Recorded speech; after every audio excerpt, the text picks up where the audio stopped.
Today I'm going to talk to you about Vault Agent with Amazon ECS, and this is going to give you a overview of HashiCorp Vault Agent and how it works. So the goal of this is really to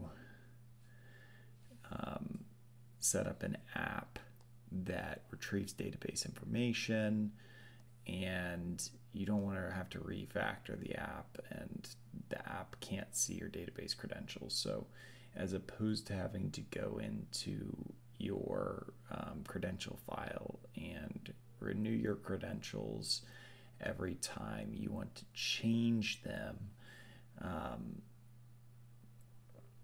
this automates that, and Vault acts as that identity broker. So this is a demo off of their site, and I wanted to show you how to set it up because it was a little bit tricky in a way, and kind of walking through it was something that I wish I had when I started going into it. So first things first, this is kind of what you're looking to set up here. You're looking to set up a application that reads things from a database, reads lines and columns from a database, and an API that reads those lines and columns. So what we're doing here is we're setting up a Vault agent to kind of manage that communication with Vault and enable us to read those credentials. If you look at the site, this is kind of what we see here. And what we have to do to start off this demo is we have to make sure that we have an AWS account and export those keys into the command line. That was pretty standard, as I've done that before. And then HashiCorp Cloud Platform, that is what's going to be used to stand up and tear down your Vault instance. The challenge with the Vault platform, or the cloud platform, is you need to make sure that you're using organization level credentials, either that or specify your project ID. So that was something that tripped me up for a while, to make sure that I had that and I exported those credentials. It was a mistake that you need to make sure that you, as a user, don't make the same mistakes as me. Then the other thing to mention here is around the Vault guides. So you need to make sure that you download this. I'm going to go through this. I already stood up this infrastructure, but essentially what you have is you have an API that talks to HashiCorp Vault and then hits a database. I already stood this up on my computer, but it's basically, in my platform, it's basically a quick Terraform init, plan apply, and then you can see what instances, if it worked. And if it works, you're going to see a 1 here, and we're going to see a 1 because it worked when I stood it up, of course.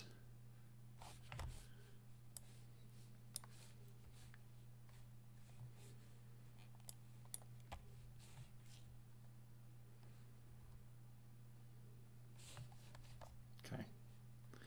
So now we're setting this up right now, and we're switching to the main directory. And what we're doing is we're setting up the access. So we've already set up the infrastructure on Cloud Platform, which is the easiest way actually to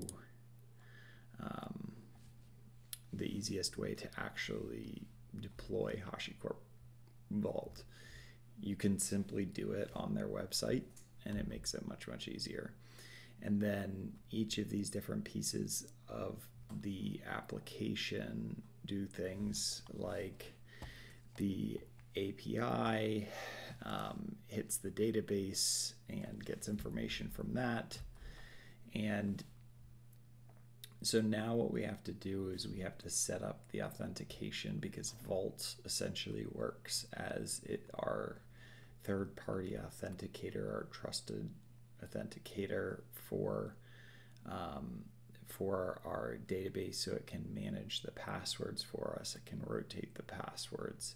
It can manage all of your password sprawl, all of those types of things. So we have to set up the authentication. And one of the things about HashiCorp's authentication is Vault's authentication doesn't just work within like AWS or Azure. It works within any of the providers that you want to use. So whether it be Kubernetes, Azure, AWS, Vault can work with that. And then also one of the cool things about Vault, one of the powerful things about Vault is that you can write your own plugins with Go. But what we're using for this specific instance is AWS IAM. So there's a Terraform module that is used to authenticate with AWS IAM. And what Vault is doing is it is authenticating with AWS IAM. So AWS does certain things and Vault does other things, and the important thing is that that Vault manages it more effectively. You can rotate your passwords, and it authenticates with AWS. So there's a few different roles that were put forward in this. Within the AWS IAM policy, it's the agent, it's ECS task, it's the EFS mount point. Those are all some of the policies that are needed. So each piece of the infrastructure that's going to be talking to Vault needs its own policy. Vault agent has one, ECS has one, EFS has one. They all have a different policy, right? And so they're working together to authenticate. Now, the next thing that's being done in this demo here is the Vault manages the secrets. So for this specific demo, we are going to be using the database plugins, but Vault can manage any number of different types of secrets. So SSH, AWS, PKI, key value pairs, those are all things that Vault can manage.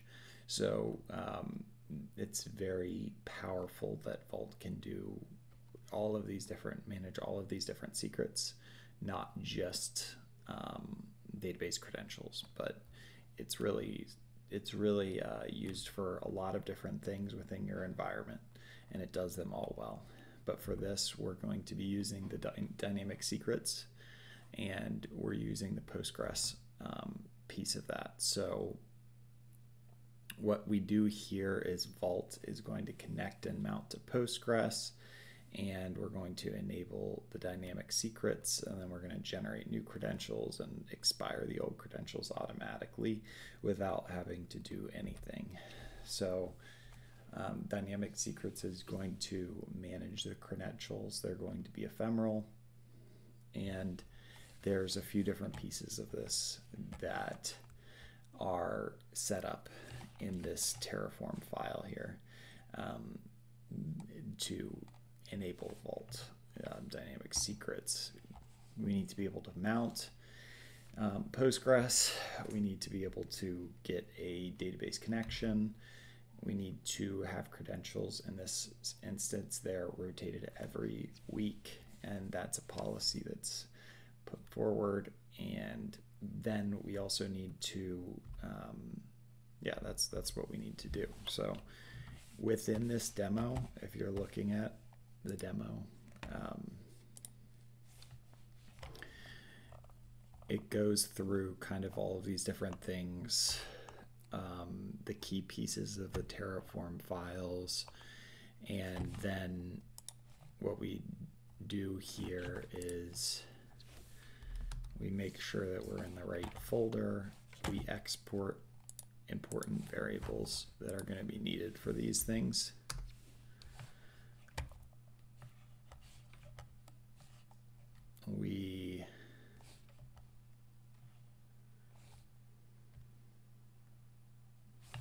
Sometimes the export takes a second, but we export these variables that are going to be needed.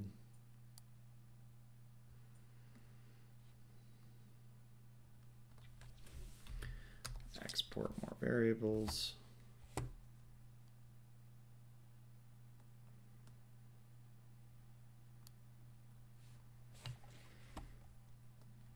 And then we're going to change the directory to the directory that has the Terraform files in it. And then we're going to Terraform init, Terraform plan, Terraform apply all of this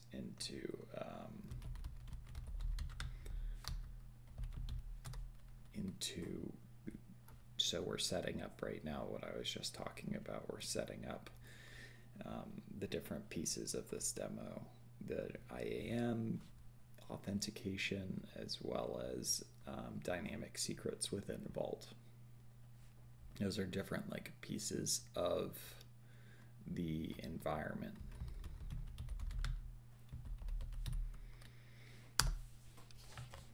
That are needed in order to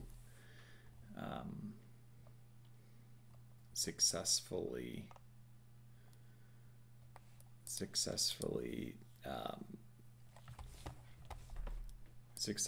rotate secrets, manage secrets, those types of things.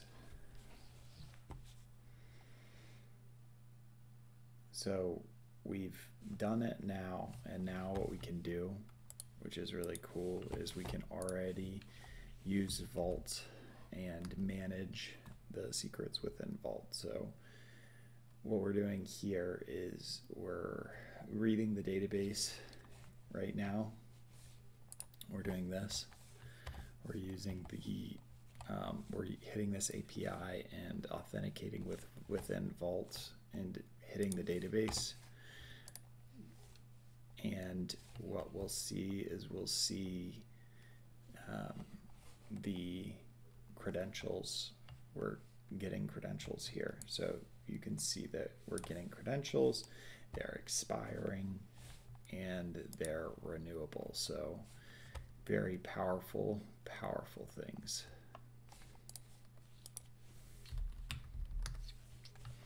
Now, what we're going to do here is we're going to actually set up the Vault agent.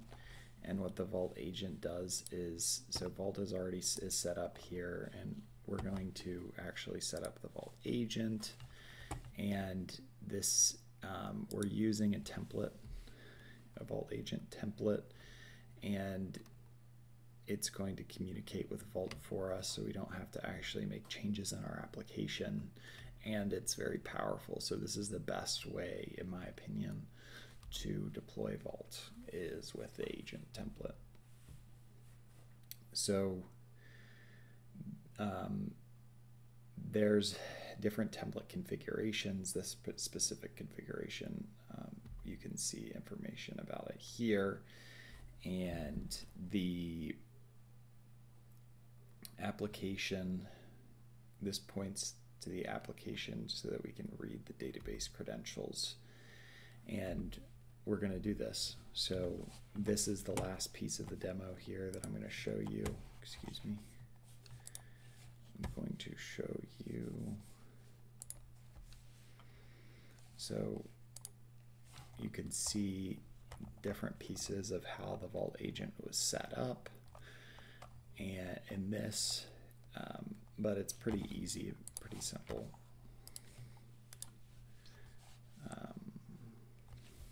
Let's see. We're in the correct. Looks like we're in the correct directory. So the important thing with this demo is that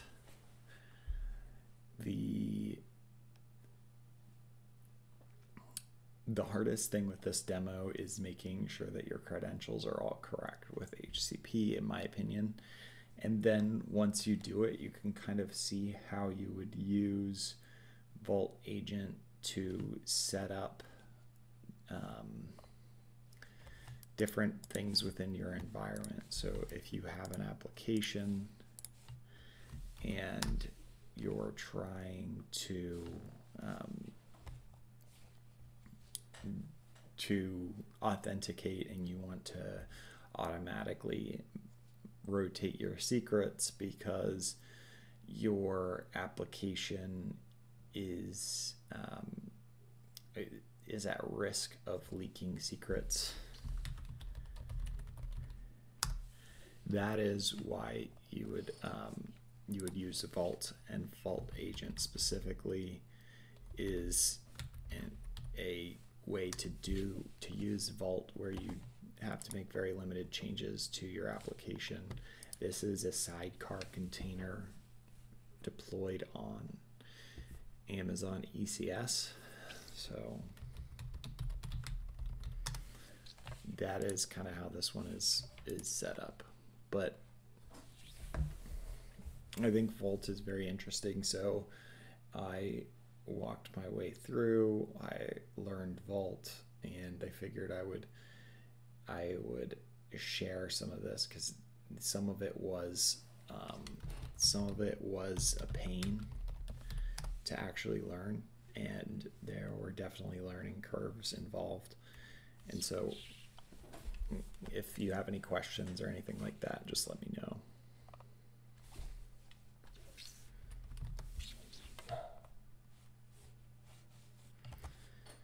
And we're getting close to being done setting this up.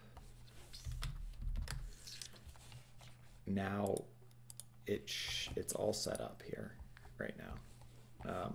We have this API that talks to the database, and we have the ability to read the database, and Vault is going to be managing our credentials. So very powerful stuff, and very applicable to the current data environment with security and applications consistently needing to rotate their credentials.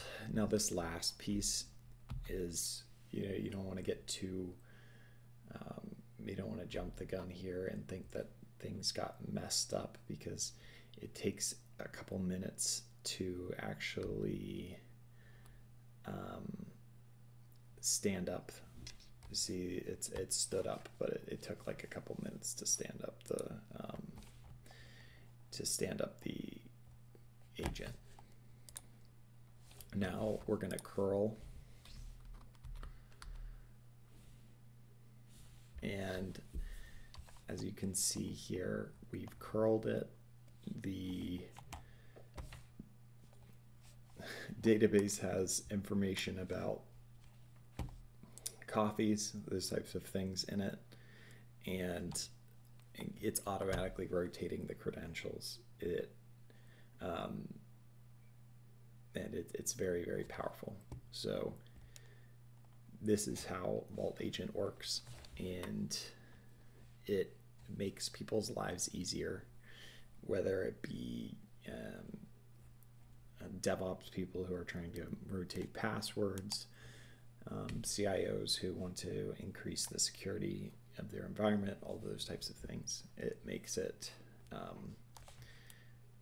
your lives much easier, and that's why it's so popular. I think it's the top 50 most downloaded containers in the Docker registry right now. So extremely popular and powerful. Thanks for listening. If you have any questions, let me know. Thanks.